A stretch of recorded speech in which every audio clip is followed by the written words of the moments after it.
దేవునికి సమీపంగా ఉంటే భర్త ఆలోచించాలి, లేదా భార్య అన్న ఆలోచించాలి. ఇద్దరు క్రైస్తవులు అయితే తమ నడతల్ని ఇద్దరు కనిపెట్టాలి, తమ ఇంటి వారి నడతల్ని కనిపెట్టాలి. భార్య కొన్ని విషయాల్లో ఇబ్బంది పడుతుంది. ఆ సంగతుల్లో భర్త సహకరిస్తే బాగుండు అని ఆశపడుతుంది.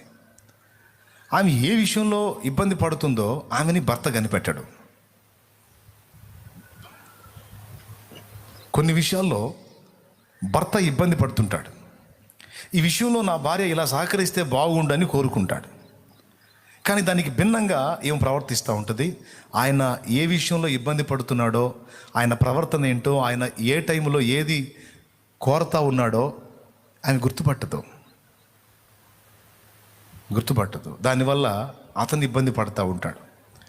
ఇట్లాగా ఒకరి అభిరుచుల్ని ఒకరి ప్రవర్తనను ఒకరి ఇష్టాన్ని ఒకరు గుర్తుపట్టని కారణం చేత కుటుంబాలు ఒక నరకప్రాయంలాగా మారిపోతాయి.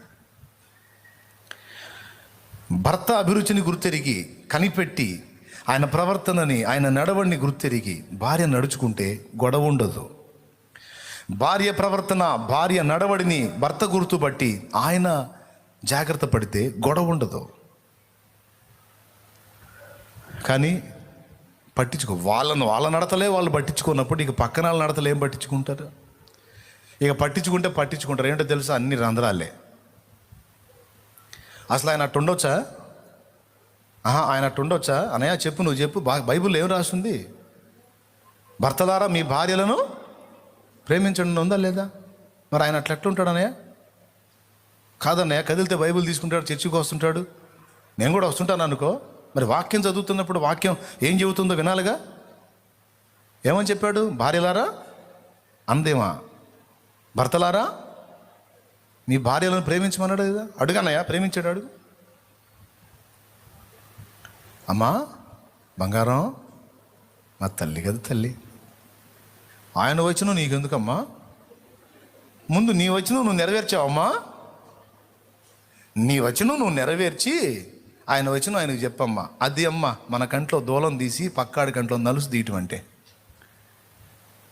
ఏం వచ్చినా ఏమో నెరవేర్చదో, ఆయన వచ్చిన మాత్రం ఏమో చదువుతుంటుంది. ఆయన కూడా అంతే.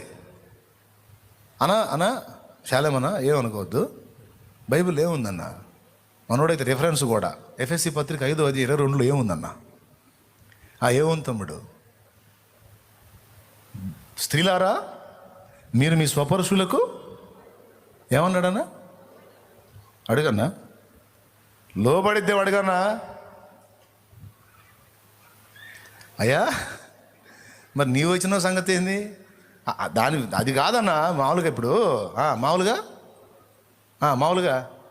ఏం మామూలుగా నీ వచ్చిన సంగతి ఏంది నాన్న? ఇప్పుడు అది కాదన్నా, అది వేరే విషయం. వేరే విషయం ఎందుకైంది? అది నీ విషయం బాబు. పురుషులారా మీ భార్యలను ప్రేమించండి అన్నది నువ్వు నెరవేర్చావా?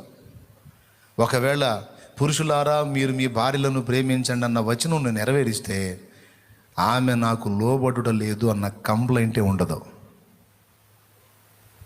హలో, ఎందుకంటే ప్రేమ దోషములను కథం ఇక చెప్పవు నువ్వు. అవునా?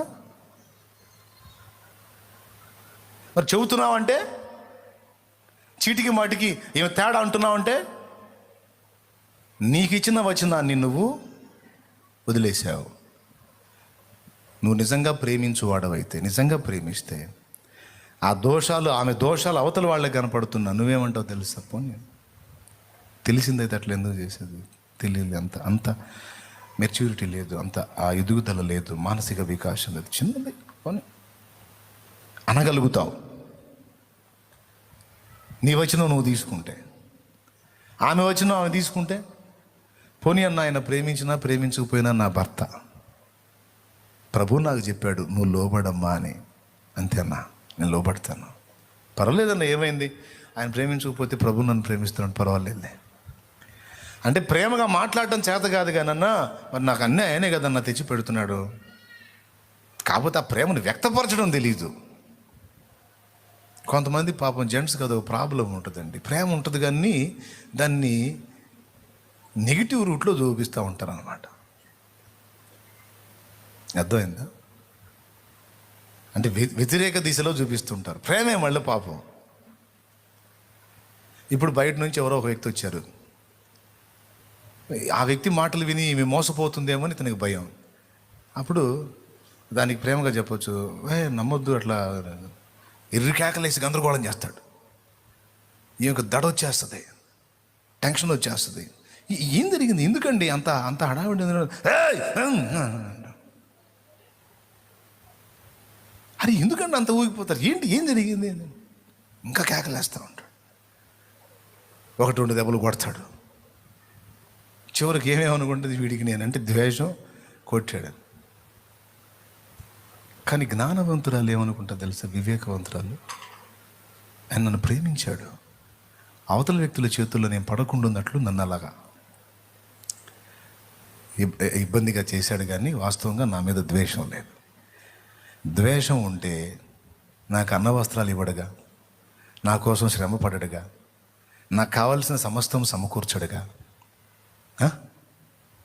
ప్రేమించబట్టేగా. కాకపోతే దాన్ని వ్యక్తపరచడం తెలియదు, కొంతమంది తెలియదు. సో అతని ప్రవర్తనని, అతని నడవడిని భార్య కనిపెట్టి అర్థం చేసుకుంటే గొడవ ఎక్కడ? ఆయన కేకలేసిన చిరునవ్వు నవ్వుకుంటూ పనులు చేసుకుంటుంటుంది. చూసే నా బొట్టు వాళ్ళకి మెంటలు ఎక్కిద్ది. ఆయన అంత కేకలేస్తున్నాడు, ఏమేమంతే అంటుంది, ఏంది ఇది, ఏం అర్థం కావట్లేదు, నాలాంటివాడికి ఏమైనా ఇదే ఇది. తమ ఇంటి వారి నడవడి, వారి ప్రవర్తనను కనిపెడతారు. గుణవతి తన పిల్లల నడవడి, భర్త నడవడి, గుణవంతుడు తన భార్య నడవడి, బిడ్డల నడవడి